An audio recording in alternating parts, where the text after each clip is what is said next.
लालची सोने की व्यापारी। वो वैकुंठपुरम का गांव था। उसी गांव में राम जी नामक एक सोने का व्यापारी था। वहीं आसपास के सारे गांव में उसका बहुत अच्छा नाम था। वो बहुत ही गुणवत्ता और ईमानदारी से उसका व्यापार चलाता था। राम जी के दुकान जो भी आते थे वो उसकी बहुत आदर सत्कार करता था। वो उसके दुकान आए मेहमानों को जूस, कूलिंग वाटर, चाय ऐसे सब लाकर उन्हें देता था। राम जी का एक बेटा था और उसका नाम श्याम जी है। श्याम जी भी उसके पिता राम जी के साथ हर रोज दुकान जाता था। लेकिन श्याम जी हर चीज में लालची ज्यादा होता था। उसके पिता का ग्राहकों का ऐसे आदर सत्कार करना उसे बिल्कुल अच्छा नहीं लगता था। एक दिन जेवर खरीदने एक परिवार उनके दुकान आता है। अरे अरे आइए, नमस्कार। नमस्कार जी, बोलिए आज क्या देखना चाहोगे? हमारी बेटी की शादी है, इसीलिए हम गहने देखने आए हैं। अरे वाह, ये तो खुशखबरी है। आइए आइए। ऐसे उन्हें अंदर बिठाकर उन्हें गहने दिखाने लगता है, क्योंकि राम जी बहुत महंगी जेवर दिखा रहा था। राम जी, हम इतनी महंगी गहने नहीं खरीद पाएंगे, हम बहुत गरीब हैं, इसीलिए हमें कम दाम में जेवर दिखाइएगा। अरे हाँ हाँ, क्यों नहीं, जरूर। उनकी बातें सुनकर राम जी अपने बारे में बिना सोचे उनके लिए गहने कम दाम में देता है। वही बगल में बैठा श्याम जी ये सब देख बहुत गुस्सा होता है और मन में ऐसे सोचता है, अरे रे, इनके साथ मैं क्या ही करूं? अगर असली रेट पे ही सोने को ऐसे बेच देंगे तो हमारा क्या लाभ होगा? इनको तो व्यापार करना भी नहीं आता। हाँ।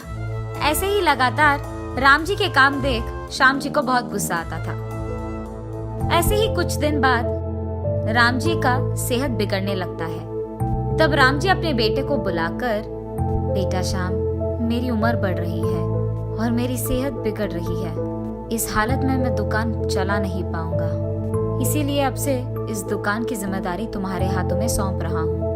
तुझे ही हमारे दुकान का पूरा ख्याल रखना होगा बेटा।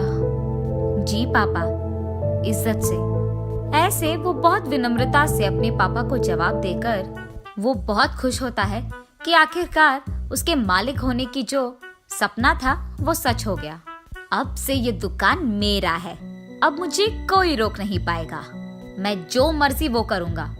ऐसे सोचकर बहुत खुश होता है श्याम। मालिक बनने के बाद पहले ही दिन दुकान में मालिक की कुर्सी में बैठ वो बहुत हंसता है। कुछ देर बाद दुकान को कुछ लोग आते हैं। जितने भी ग्राहक दुकान को आते थे उन सबको उसी दुकान में मौजूद काम वाला जूस, टी देता था। ये देख श्याम जी को बहुत गुस्सा आता है।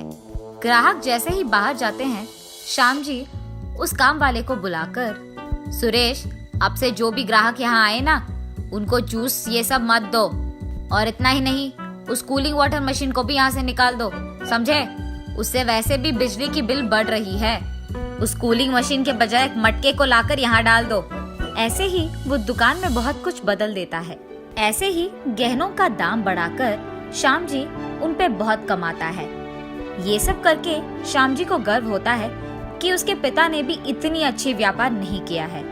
कुछ ही सालों में बहुत सारे पैसे कमाकर बहुत बड़े और महंगी गाड़ियां खरीदता है श्याम जी। श्याम जी को ऐसे अमीर बनते देख एक तरफ राम जी को गर्व होता है कि उसका बेटा बहुत अमीर बन गया, लेकिन दूसरी तरफ उसे दुख भी था कि उसका बेटा लोगों के भरोसे का फायदा उठा रहा है। ऐसे ही कुछ समय के बाद एक अमीर आदमी एक बड़ी और महंगी गाड़ी में उनके दुकान आता है। उस आदमी को आते देख श्याम जी, अरे लग रहा है कि ये बहुत अमीर आदमी है, इस पे तो मैं बहुत बड़ा लाभ बना सकता हूँ, ऐसे सोचता है। वो आदमी कार से उतरकर अंदर आता है। अरे सर, आइए आइए, स्वागत है आपका। बोलिए क्या देखेंगे आप? नमस्कार श्याम जी, मेरा नाम कुमार है। बहुत ही जल्द मेरी शादी होने वाली है, मुझे महंगी गहने दिखाइए। कुमार की बातें सुन श्याम जी में लालच आता है। उसके दुकान में मौजूद गहनों का दाम बढ़ाकर कुमार को दिखाता है। अरे वाह, ये तो बहुत सुंदर है। ऐसे ही मुझे कुछ डिजाइन्स में गहने चाहिए, क्या वो कर पाओगे? ऐसे पूछता है कुमार। अरे जरूर साहब, अब इस सब के लिए 10 लाख का खर्च होगा। कोई नहीं, मैं भर दूंगा। ऐसे कहकर थोड़े पैसे एडवांस में देकर कुमार वहां से चले जाता है। उस एक आदमी के पास इतना सारा पैसा देख श्यामजी सोचता है कि उस अमीर आदमी को आसानी से धोखा दिया जा सकता है और इसीलिए उसी की लालच में वो कुमार को धोखा देने के लिए योजना बनाते रहता है। वो ये फैसला करता है कि इससे पहले कि कुमार उससे सारे गहने ले ले, वो उनमें से कुछ गहनों को नकली गहनों से बदल देगा और कुमार के आने से पहले ही उसके सोच के अनुसार ही वो उनमें से कुछ गहनों को नकली वालों से बदल देता है। कुमार आकर बाकी पैसे भरकर उन सारे गहनों को लेकर वहां से चले जाता है। कुमार की शादी आ ही जाती है। उस दिन उसके लाए हुए गहने सारे लोग पहनते हैं और क्योंकि कुमार के पिताजी का एक दोस्त सोने का व्यापारी था, कुमार के कई बहनों में से एक बहन के गहनों को देख उस आदमी को समझ आता है कि वो नकली हैं। वो कुमार के बहन के पास जाकर ऐसे पूछता है, बेटी तुम लोग तो बहुत अमीर हो, ऐसे नकली जेवर और गहने पहनने की क्या जरूरत है? ये सुनकर वही मौजूद कुमार चौंक जाता है। क्या नकली जेवर? अरे नहीं अंकल, ये तो मैंने राम जी के दुकान में बनवाए हैं। और वो आदमी कुमार से ये कहता है, नहीं बेटा, मैं भी तो गहनों का व्यापारी हूँ, मुझे नकली और असली में फर्क दिखाई देता है। ये साफ साफ नकली है, तुमको धोखा दिया गया है। लेकिन राम जी तो बहुत अच्छे इंसान हैं, हम जैसे गहनों के व्यापारी के लिए तो वो बहुत प्रेरणा देते हैं, कहीं कोई गलती हुआ होगा। चलो हम उसके दुकान जाकर पूछते हैं। सभी मिलकर राम जी के दुकान जाते हैं। श्याम जी, ये क्या है? आपने मुझे नकली जेवर दिए हैं, ये असली ही नहीं है। अरे ये क्या मजाक सूझ रहा है आपको?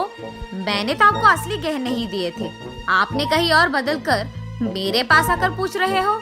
अरे मुझे ऐसे करने की क्या जरूरत है श्याम जी? मैं आप पर पुलिस कंप्लेंट दूंगा। क्या आप डरा रहे हो क्या? कुमार के साथ आया बुजुर्ग, बेटा मैं भी गहनों का व्यापारी हूँ और तुम्हारे पापा का बहुत अच्छा दोस्त भी। तुम अपने पिता को बुलाओ, मैं बात करूँगा, ऐसे कहता है। तब श्याम जी उसके दुकान में मौजूद काम वाले को उसके घर बेचकर राम जी को बुलवाता है। राम जी जब ये सब सुनता है तो ऐसे कहता है, अरे आप डरिए मत, मैंने तो इस दुकान में सीसीटीवी कैमरा लगवाया है, उसमें देखेंगे तो गलती किसकी है ये पता चल जाएगा। लेकिन किसी को ये बात नहीं पता था कि राम जी दुकान में सीसीटीवी लगवाया है, यहाँ तक कि श्याम जी को भी नहीं। राम जी उसके फोन में पूरा फुटेज देखते रहता है और दूसरी तरफ श्याम जी डर के मारे कांपने लगता है। उस फुटेज में श्याम जी का असली जेवर को नकली में बदल देना दिख जाता है। ये देख राम जी गुस्से में श्याम जी को बहुत डांटता है। उसके कारण राम जी को सर झुकाना पड़ा।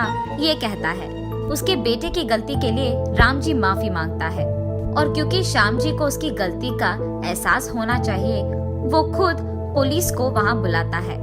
कानून के सामने सभी एक हैं, ऐसे कहता है राम जी।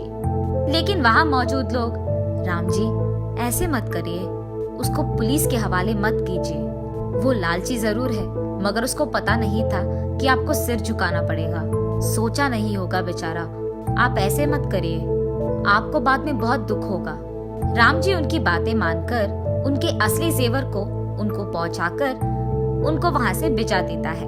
तब से वो श्याम जी को दुकान में आने नहीं देता है और दुकान की जिम्मेदारी एक अच्छे, नेक और ईमानदार इंसान के हाथों में देता है और श्याम जी के पास मौजूद सब कुछ खींच लेता है राम जी और उसको घर से भी बाहर निकाल देता है राम जी। देखा ना आपने, लालची बनकर अगर गलती किया तो उसके परिणाम भी भुगतोगे।